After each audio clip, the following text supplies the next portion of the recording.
નમસ્કાર દર્શક મિત્રો, આપ જોઈ રહ્યા છો Banas crime 24 news Gujarati channel. હવે જોઈએ આજના મુખ્ય સમાચાર।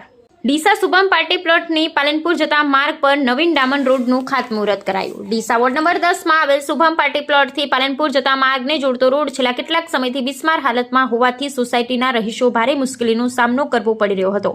પાલિકા દ્વારા નવીન રોડ બનાવવા માટે મંજૂર પણ કરાયો હતો, પરંતુ છેલ્લા કેટલાક સમયથી દાંતીવાડા કેનાલની જમીન સહિત માલિકી પ્લોટને કારણે વાદ વિવાદ ચાલી રહ્યો હતો, જેને લઈ સોસાયટીના રહીશો તૂટેલા ફૂટેલા રોડ રસ્તા પર ચાલવા મજબૂર બન્યા હતા। પરંતુ આજે ડીસા નગરપાલિકા દ્વારા આજે અંદાજે 3 કરોડના ખર્ચે શુભમ પાર્ટી પ્લોટથી પાલનપુર જતા માર્ગ પર નવીન રોડ બનાવવાની કામગીરીનું ખાતમુહૂર્ત કરવામાં આવ્યું, જેમાં રાજ્યસભાના પૂર્વ સાંસદ દિનેશભાઈ અનાવડિયા સહિત પૂર્વ મહામંત્રી અમરતભાઈ દવે સાથે વેરહાઉસના પૂર્વ ચેરમેન મગનલાલ માળી સાથે ડીસા નગરપાલિકા પ્રમુખ નીતાબેન નિલેશભાઈ ઠક્કર, ઉપપ્રમુખ શૈલેષભાઈ રાયગોર સાથે વોર્ડ નંબર 10ના ચૂંટાયેલા સભ્યો ને ભારતીય જનતા પાર્ટીના હોદ્દેદારો અને કાર્યકર્તા મોટી સંખ્યામાં ઉપસ્થિત રહ્યા હતા। નવીન રોડ બનાવવાની કામગીરીનું ખાતમુહૂર્ત કરાતા સોસાયટીના રહીશોએ રાહતનો શ્વાસ લીધો છે અને જલ્દીથી રોડની કામગીરી ચાલુ થાય અને મજબૂત રોડ બને તેવો આશાવાદ વ્યક્ત કરાયો હતો। અહેવાલ હરીશ ઠક્કર।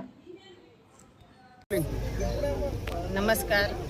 આજે ડીસા નગરપાલિકા દ્વારા શુભમ પાર્ટી પ્લોટથી પાલનપુર હાઈવેને જોડતો ડામર રોડનું અંદાજે 3.5 કરોડના ખર્ચે બનનાર રોડનું ખાતમુહૂર્ત આ વિસ્તારના આગેવાનો અને અમારી પાર્ટીના આગેવાનો દ્વારા કરવામાં આવ્યું છે, જેના લીધે પાટણ હાઈવેથી પાલનપુર હાઈવેને નવી કનેક્ટિવિટી મળશે। આ વિસ્તારમાં કેટલીક સ્કૂલો પણ આવેલી છે।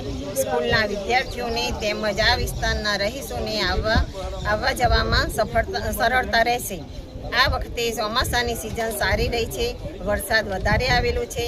વરસાદના કારણે શહેરના મુખ્ય માર્ગોને જે નુકસાન થયું છે તેના સમારકામનું નગરપાલિકા દ્વારા આગોતરું આયોજન કરવામાં આવેલ છે। ચોમાસું પૂરું થતાની જ સાથે એટલે કે આવતીકાલથી શહેરના મુખ્ય માર્ગોનું સમારકામ ચાલુ થઈ જશે, જેના લીધે શહેરીજનોની સુવિધામાં વધારો થશે। ડીસા નગરપાલિકા શહેરના વિકાસ માટે સતત કાર્યરત છે। ધન્યવાદ, આભાર। નમસ્તે। આજ રોજ ડીસા નગરપાલિકા દ્વારા શુભમ પાર્ટી પ્લોટથી પાલનપુર હાઈવેને જોડતો જે રોડ બનાવવાનો હતો એનું આજે અમે ખાતમુહૂર્ત કર્યું છે। આ રોડ એટલો સરસ બનાવવાનો છે કે 12 મીટર પહોળો છે અને અંદાજિત લગભગ 1.5 કિલોમીટર લાંબુ થવાનું છે। એની વચ્ચે ડિવાઈડર સાથે અને વચ્ચે સ્ટ્રીટ લાઇટ પણ આવશે, એટલે આટલો સુંદર રોડ જ્યારે આ અહીંયા રહેતા રહીશોને મળવાનો છે એના માટે રહીશો પણ આજે બહુ જ ખુશખુશાલ હતા। ઘણા સમયથી એમને સમસ્યા હતી, પણ એ સમસ્યાનું આજ રોજ નગરપાલિકા દ્વારા એનું ખૂબ જ સુખદ નિરાકરણ લાવવામાં આવ્યું છે અને આજે અમે એનું લોકાર્પણ કર્યું છે। ડીસા નગરપાલિકા હંમેશા વિકાસના લગતો કાર્યો કરી રહી છે।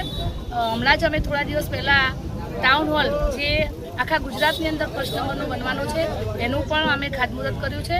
તો આવા અનેક કાર્યો જ્યારે ભારતીય જનતા પાર્ટી સત્તામાં હોય અને નગરપાલિકા જ્યારે ડીસામાં ભાજપની હોય ત્યારે આવા ઘણા બધા એવા વિકાસના કાર્યો અમે કરવાના છીએ। અસ્તુ ભારત માતા કી જય।